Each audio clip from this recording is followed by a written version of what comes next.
再来看社会发展部部长唐凤早起伫立法院做业务报告，有立委是质疑讲，社会部成立一档一个月，网络民调显示讲有超过8成的民众对社会部的表现并无满意，嘛因为早起案件数量是增加到真惊人哦，所以立委嘛呼吁社会部应该爱对源头来管理，降低诈骗发生的几率。社会发展部长唐凤早起到立法院进行业务报告。不过，外界伫咧关心的是，屏东民强大火造成4位消防员不幸死亡，消防署一年的预算只敢若29亿，加社会部211亿是未比的。对此，唐凤也做回应。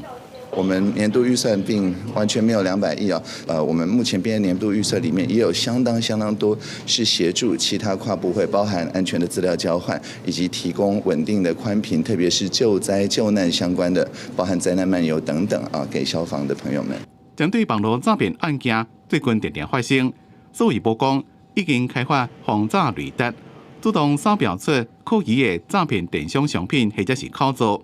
累计已经扫描超过42万次，侦测出一万7000笔有高风险的。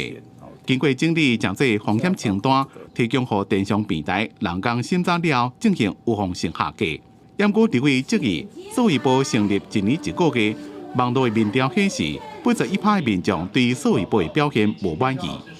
去年发生29000多件诈骗，但是今年到8月已经2万多件，台湾变成诈骗王国。检察官现在讲说集体怒吼，我们源头如果没有管理的话，诈骗量只会越来越多。防患于未然。我们在打诈是分源头跟用动到司法，大概是比较末端。我们速产署跟他们是非常紧密在接。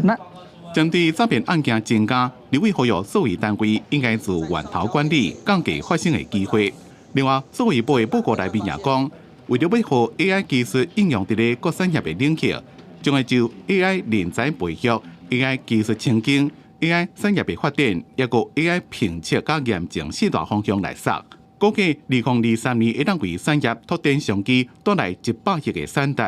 应用案例超过50件。记者综合报道。